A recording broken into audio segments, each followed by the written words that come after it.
رزق اللہ نے دینا ہے اور اللہ دے گا. رزق کے بارے میں پریشان نہ ہوا کریں کہ جی کہاں سے آئے گا. اللہ نے ذمہ لیا ہوا ہے. ایک مرتبہ ایک آدمی میرے پاس آیا, بہت اچھی پرسنالٹی تھی, لکھا پڑھا بندہ نظر آتا تھا, مگر زاروں قطار رونے بیٹھ گیا, آنسو ٹپ ٹپ گر رہے تھے. میں بھی پریشان ہوا کہ یہ بندہ بہت ہی دکھی ہے جو اتنا رو رہا ہے. خیر تھوڑی دیر کے بعد میں نے ان سے پوچھا کہ جی آپ بیٹھے رو ہی رہے ہیں, آپ کوئی بات کریں. اس نے کہا جی میں ایک گورنمنٹ آفیسر تھا اور ان دنوں گولڈن شیک ہینڈ والی ترتیب چلی تھی کہ گورنمنٹ کہتی تھی کہ جو بندہ اپنی ریٹائرمنٹ لے لے گا ہم اسے منافع بھی دے دیں گے اور وہ پھر کوئی اور کام کر کے اپنی زندگی گزارے. گورنمنٹ کو فائدہ یہ تھا کہ ورکر کم ہو جائیں گے اور ورکر کو فائدہ یہ تھا کہ ایک ہی وقت میں پیسے مل جائیں گے تو مکان خرید لیں گے, بیٹی کی شادی کر لیں گے, یا فلاں کر لیں گے یا فلاں کر لیں گے. وہ کہنے لگا کہ مجھے تقریباً 16 لاکھ روپیہ ملے جو بینیفٹ کے تھے. میں نے اور بیوی نے مشورہ کیا کہ ہم اس کو رکھ دیتے ہیں اور اپنے گزارے کے لیے میں کہیں پہ جاب کر لیتا ہوں چھوٹی موٹی, اور روٹی ہم کھا ہی لیں گے اور یہ پیسے بچوں کی تعلیم اور ان کی شادیوں کے کام آئیں.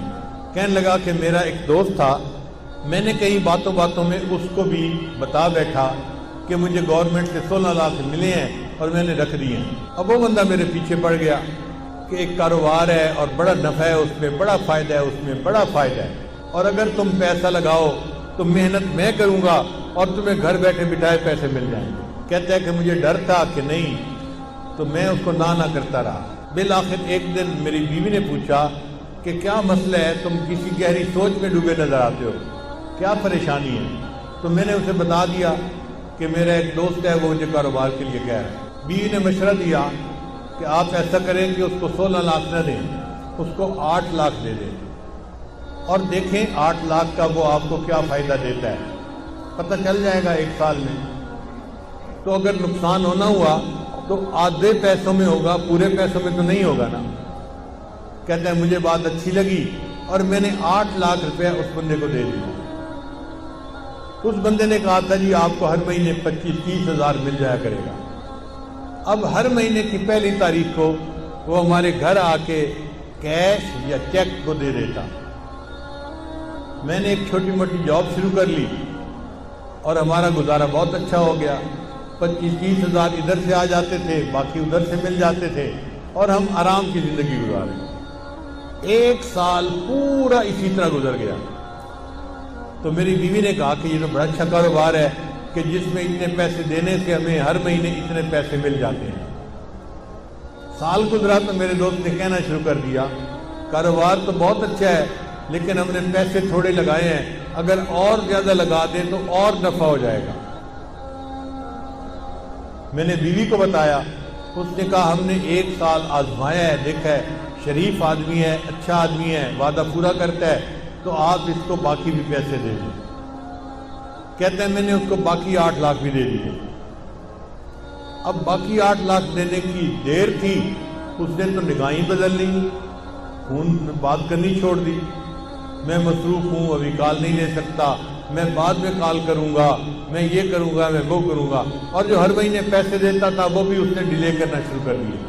پہلی تاریخ کے پیسے 10 تاریخ کو دیے, پھر دوسرے مہینے اس نے 20 تاریخ کو پیسے دیے, اور تیسرے مہینے مہینہ ختم ہو گیا اور پیسے دیے ہی نہیں. اب میں نے اسے فون کیا, بھئی آپ ہر مہینے پیسے دیتے تھے تو ہمیں گھر میں خرچے میں تنگی ہو رہی ہے, آپ پیسے نہیں دیے اس مہینے. اور جی میں نے آپ سے بات کرنی ہے, میں 2 بندوں کو لا کے آپ سے بات کروں گا.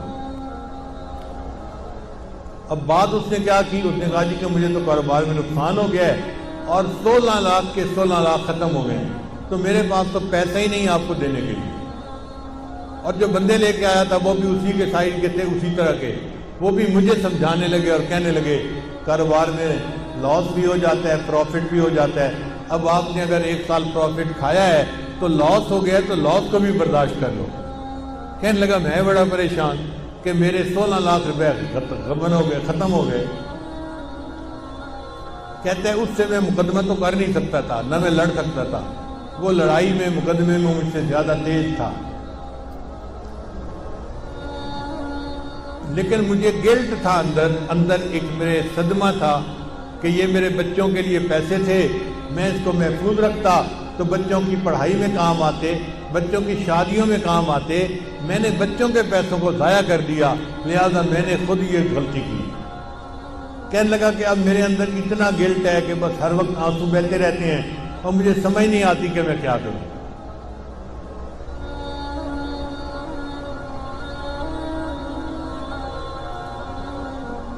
اس کی بات سن کے مجھے بھی بہت دکھ ہوا کہ ایک شریف آدمی اذیت میں مبتلا ہو گیا۔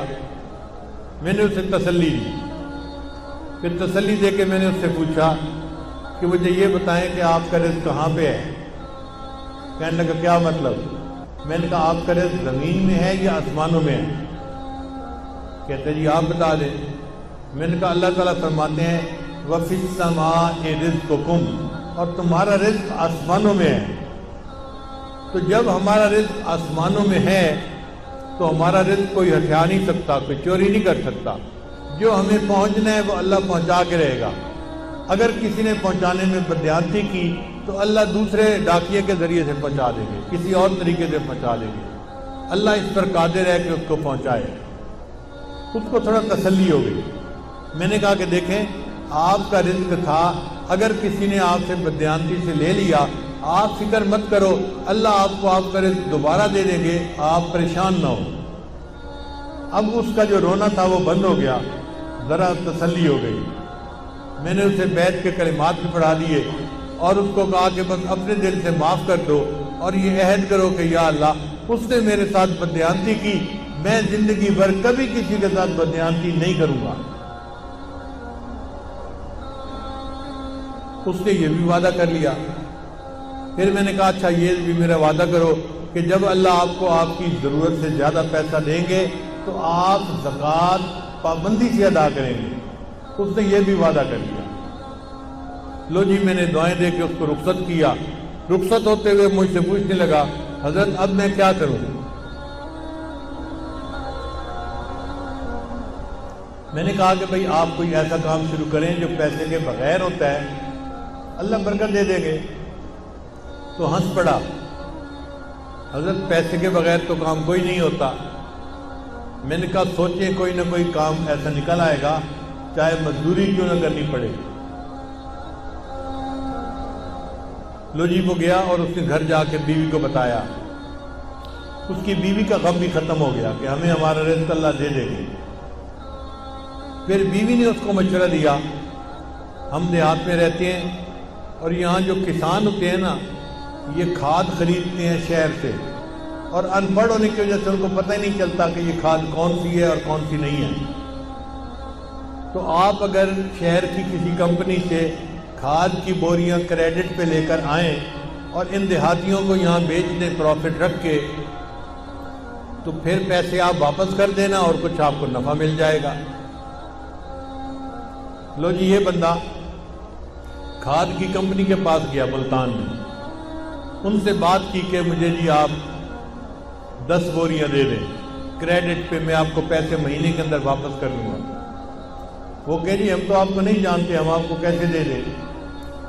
یہ کہے جی میرے کاغذات دیکھو، میں اتنا آفیسر تھا گورنمنٹ کے اندر، یہ بھی مجھے جانتا ہے، یہ بھی جانتا ہے، یہ بھی جانتا ہے۔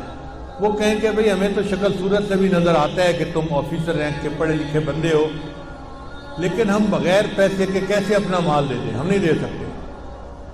اب یہ بیچارہ روز جائے اور روز ان کی منت سماجت کرے کہ آپ لوگ میرا کام شروع کروا دیں۔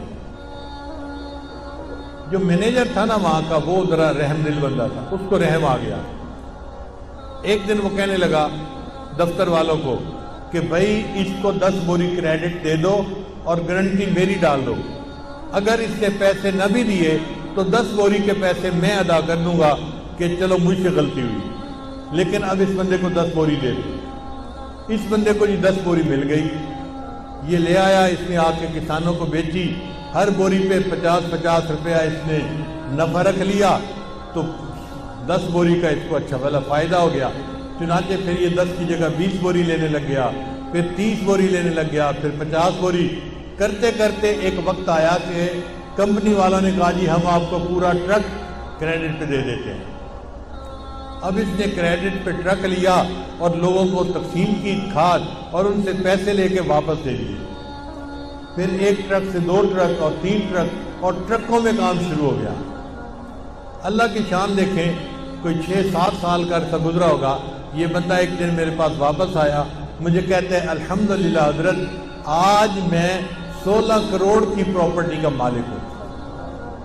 16 لاکھ اس کے ضائع ہوئے تھے، اللہ پہ توکل کی، اللہ نے برکت رزق میں ایسی دی کہ 16 کروڑ کی پراپرٹی کا وہ مالک بنے۔ تو ہم کیوں اس معاملے میں شک میں پڑیں یا اپنے دل میں حرام لگائیں؟ دل میں تسلی رکھیں، اللہ نے جو ہمیں دیا ہے وہ اللہ نے ہمیں پہنچا کے رہنا ہے۔ جب اللہ نے پہنچا کے رہنا ہے تو ہم حرام کی طرف کیوں ہاتھ بڑھائیں؟ اس لیے جو چیز شک میں ڈالے اس کو چھوڑ کے اس طرف آ جاؤ جو چیز شک میں نہیں ڈالتی۔ اللہ تعالی ہمیں ایسے صاف پاک معاملات کرنے کی توفیق عطا فرمائے۔